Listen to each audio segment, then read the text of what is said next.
నాకు ఎత్తైన కోటవు నీవే, నన్ను కాపాడు కేడము నీవే, ఆశ్రయమైన బండవు నీవే, శాశ్వత కృపకాధారము నీవే.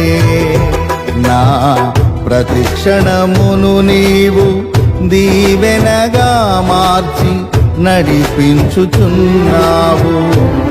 ఈ స్తుతి మహిమలు నీకే చెల్లించెదను జీవితాంతము.